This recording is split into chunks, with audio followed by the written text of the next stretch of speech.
Hi, I'm Stewart Spinks and welcome to episode 377 of my podcast, Beekeeping Short and Sweet. A very happy new year to you all. It's a chilly start to 2026, so I've stayed in the office and figured now would be a good time to spill the beans on my plans for the coming year.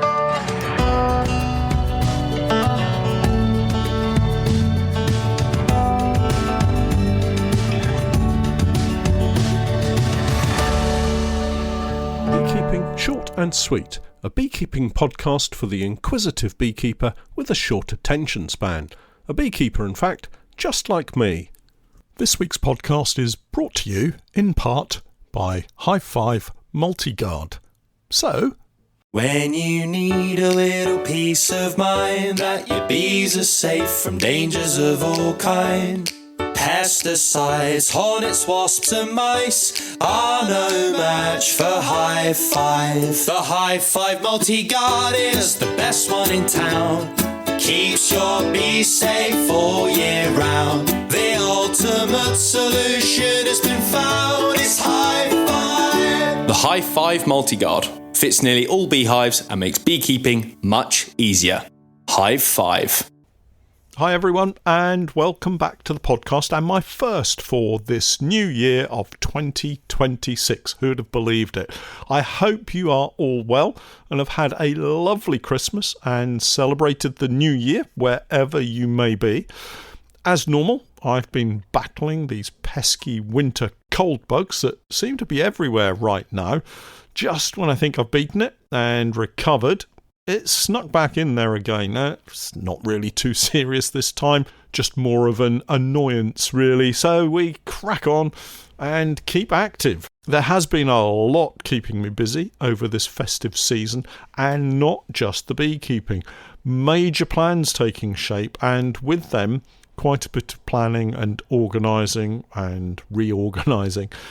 This work that I've been doing has really, I guess, been the focus of and the reason for my plans for the new beekeeping season. I'll come on to those in just a few minutes. First, though, what's been happening with the weather and the bees, and really the activity of the bees? Well, up to now, we've had more of the mild December weather, which threatened to continue into January. But just this last week, we've seen a sudden shift in the weather to a more seasonal, colder feel, I would suggest. Today, I'm looking out at bright sunshine, but frosty conditions. It was a cold start, and I'm not sure that we're going to get too much above freezing in the shade today. And that applies to the coming week, really. It looks like it's going to get colder. Sub-zero overnight lows.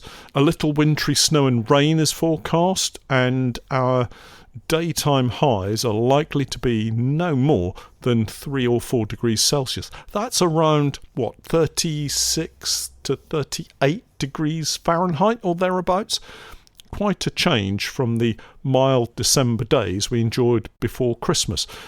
If enjoyment is the right feeling for those conditions. Actually, I do enjoy these colder days, all part of that seasonal cycle, and a reminder maybe that perhaps spring's warmer days are not too far off, and of course the anticipation of a new beekeeping season. And yes, I do still get excited for the new season as the days and weeks tick by and we get ever closer to that time of the year.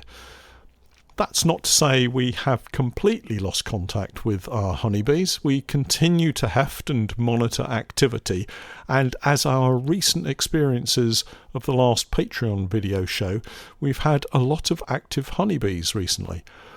That will all be so very different today and into next week. The temperatures down as low as they are mean that there will be very few bees venturing out of the hive, maybe 1 or 2 on toilet breaks, maybe some in search of water if they can find any that isn't frozen, of course. We were at the Paddock Apiary just a few days ago, actually the 30th of December. I wanted to visit the apiary because during the process of treating the colonies with our oxalic acid trickle treatments, I discovered 4 nucleus colonies that were significantly below the weight of the other nukes. And this is where any beekeeper can make a positive and dramatic contribution to the survival of their colonies, be them full-size colonies or small nucleus colonies. Left alone, these nukes would surely starve quite quickly, given the current ambient temperatures and the need for food to burn in order to keep warm. The simple act of adding some fondant can make all the difference. So why wouldn't you, is the question. Rather pleasingly, these nukes were full of bees. This, in my mind, means they have plenty of little bodies to maintain the core temperature of that cluster overnight in order to survive. Adding fondant gives them the energy stores required to keep the heating on through these cold nights. There are several options to adding fondant. Oh, before I talk about that, remember, adding fondant is the best form of feeding right now, if you have to feed at all. But don't overfeed them. If they feel heavy when you heft and you have active bees, give them another week or two and check again. Personally, I want the bees to use the food that they've stored in the brood box right now. I want them to deplete and empty those cells around the brood nest area. It gives the queen somewhere to lay eggs as the weather warms up and her rate of egg laying increases. If you overfeed now and into spring using fondant, they won't empty those cells and the queen will be restricted in where she can lay eggs, and that is a potential for early swarming. If you have active bees and you need to feed, as I mentioned a moment ago, you have options. With a large active colony, you can simply place the fondant on top of the crown board, above the brood frames. The bees will move to the food quite quickly and begin using it. With smaller colonies, you might find that they've moved to one side or the other of the brood nest. This is where, in particular, the national crown board, with those odd little holes that are cut into it, come into their own. You can rotate those crown boards so that the offset hole sits directly above your bees, making it easier to get food directly onto the bees and not force them to make the choice between moving away from the core cluster for food or staying put to keep warm. And this is something you will hear beekeepers term isolation starvation, if the worst thing happens. By twisting the crown board round, you can resolve that dilemma. Just make sure to scrape the underside of the crown board so that it fits snugly if you twist it when you replace it. And another option is to add an eek and feed directly onto the tops of the brood frames. An eek is a kind of low rim that sits between the brood box and crown board and allows the beekeeper a little bit of space to place that fondant directly onto the brood frames and allowing it to be in contact with many more bees than placing it above the crown board. And of course the crown board then goes on top of that eek. It also allows the fondant to warm up because it's in closer contact with the bees, and then it becomes more easily usable by the bees. If you follow this method, you can also add some insulation material around the fondant to help keep everything warm. If you don't have an eek and you need to feed a large block, you could use a super.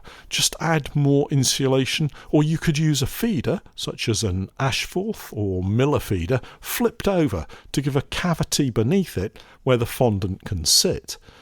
Lots of options here for beekeepers. I guess my main message here is pretty much as usual at this time of the year. Heft your bees, and if you feel the need to feed, then feed. Don't cross your fingers and trust to luck. One final comment for anyone adding fondant at this time of the year: just be careful of the bees gathering around the area that you're placing the fondant. Try to avoid crushing bees as you add the fondant. Every bee is precious, but possibly more so right now as we approach one of the trickiest times of the year. This time of year is great for finalising plans for the coming season, checking out what equipment might be needed to either repair and prepare, or maybe purchase in one of the early sales timed with the winter and spring shows, such as the Beekeeping Show and the BBKA Spring Convention here in the UK. I'm no different, and my plans have been gradually taking shape, but with some major changes, which I've kind of hinted at and also shared with our core Coaching Plus group on Patreon. The biggest change this year, possibly not beekeeping, is that I'm moving the business back home. We're due for a rent review and lease renewal in the spring, and as normal, there's likely to be only one way that the rent is going to go, and that's upwards. This, combined with my kind of ongoing health issues, which seem to settle and then flare up again, has meant that I feel the need to settle into a gentler form of commercial beekeeping with a smaller number of production colonies. I've always focused on my support and mentoring part of the business rather than honey production, so we've never sought out more and more stockists for our honey. We have a core number of businesses that we supply, and it's a comfortable number that something like 50 honey production colonies should be easily able to cater for, with ample left over for those seasons where maybe honey production doesn't quite meet our expectations. One of the most exciting aspects of this change is that I'll be able to share our new at-home office and honey room with you all to show how it's possible to produce, extract and manage a honey business with a simple 3 meters by 3 meters honey room and a small garden office setup. I've been preparing the garden for this change for some time, and we'll shoot a video showing the garden office once it's been built. Remember, I only have a tiny little semi-detached property here in Norwich, so it's not going to be huge, but it will be more than adequate for what we need. All of this is due to happen early next week, so week beginning the 5th of January. So as long as we don't get a heap of snow over the next few days, we should be in the new office in a couple of weeks. I have lots to organise regarding the layout, and of course we have so much equipment at the unit in Norwich, a lot of that is going to have to be stored, sold or otherwise disposed of. It's an exciting change, a positive change, and one that should give me a lot more time for content. In other areas of the business, I intend to continue the nuke production side of what we do. We have confirmed sales for the spring already, and I'm looking forward to increasing our capacity into the spring and summer and beyond.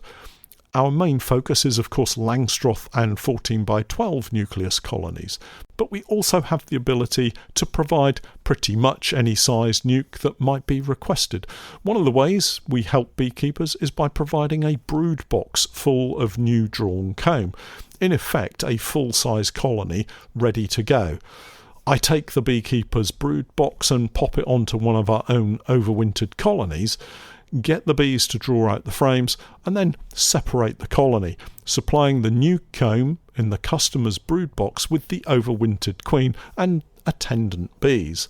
It's kind of a colony somewhere between a nuke and a full-size colony, perfect for anyone who's fairly experienced with bees and wants a good crop of honey through the late spring and into the summer. Thinking back to honey production, some years ago I was extracting around 30 to 40 colonies in our 3 meters square extraction room without too many challenges, and that was without the equipment that we have now, the larger extractor for instance. I don't see it being any more difficult to switch up to maybe 50 production colonies extracted out of this room, and my intention is to still use the barrels for storage, as they take up a lot less room than all of those buckets. I will continue to use the Honey Pour 10-frame Langstroth hives for all of our honey production colonies. Everything fits together nicely, and for once, having just one type of hive for all honey production will make life so much easier. We're currently looking at around 93 surviving overwintered colonies, including nukes, so achieving 50 production colonies from these will be pretty straightforward. Not that I want to be silly enough to assume that they will all survive, but thus far we've done a pretty good job at looking after them all, so I have an optimistic view, as always, I guess, but hey, there's no reason they'll fail because of the beekeeper this year. I'm saying that with fingers crossed, of course. Let's wait and see, huh? This should give us enough colonies for a reasonable spring crop of, most likely, oilseed rape honey. It's one of my favourite honeys, and it's so versatile. Perhaps only 10 or 20 colonies for this crop, as we'll once again use this spring bounty as the catalyst for nuke production as we move through the reproductive part of the season. That's swarming to you and I. It's a very positive period of growth, and I urge you all to view it as an opportunity to savour, rather than a period of the season to dread because of the swarming. And don't worry, I'll be here to offer up help and advice on how to maximise this time of the year. We will, once again, be managing the borage pollination on the farm in Essex, and I'm really looking forward to that. It's always a joy to see the bees producing honey midsummer, and the borage always, well, nearly always produces. I'm also hoping to get back to some heather moors in 2026. I'd love another crack at producing some of this lovely honey, if only for my own use, but it would be great to have some heather cut comb to be able to sell too. More on the heather possibilities as we head into the summer, but I will be specifically preparing a few colonies to take to the moors, whether we go or not. After last year's slightly out-of-step colony growth for the borage, I'm also going to set up a few colonies to be larger than normal a little bit earlier in the season. We missed the main borage nectar flow by maybe 2 or 3 weeks last year, so I'll look to build colonies a little stronger earlier to account for that and see what the outcome is. I do intend more queen rearing. No holiday planned for Pennsylvania for this summer, so I can keep my focus on the bees this time.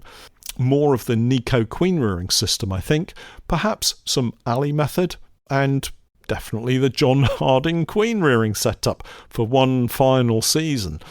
If I can't get it sorted this year, then that's it. I'm switching back to the cloak board method for sure. Finally, I'm also running a series of training sessions in collaboration with Thorn Beehives in Rugby, Lincolnshire. We have some beginner sessions already filling up, along with the next steps session. This one is ideal as a follow-on from a beginner's course. Then we have an introduction to swarm control, aimed at both beginner and intermediate beekeepers. And finally, a queen rearing basics course covering all the fundamental concepts and requirements for quality home-produced queens. I'd love for as many of you as possible to join me on one or more of these courses, but if not, do look out for my videos and podcasts with all the usual tips and techniques as we head into another beekeeping season. Well, that's it for this week. More of the ongoing change in location and the journey through these winter weeks as we head forward. But for all of you who haven't yet signed up to my Patreon page, I, together with Steph, have been creating beekeeping content for many years now. And if you're looking for some straightforward, down-to-earth tips and techniques, help and advice, then do take a look at my Patreon page. We have over 1,600 individual beekeeping posts, videos and podcasts filled with useful and timely help and advice. My approach is pragmatic and calm, sometimes entertaining, but always with help and support for beekeepers at the heart of what I do. I keep my videos short and concise wherever possible. No waffle, no flannel, just honest beekeeping advice from years of keeping bees. Take a look and join me for the new 2025 beekeeping season. It'll cost you less than a jar of honey. Head over to Google and search for Patreon and the Norfolk Honey Company.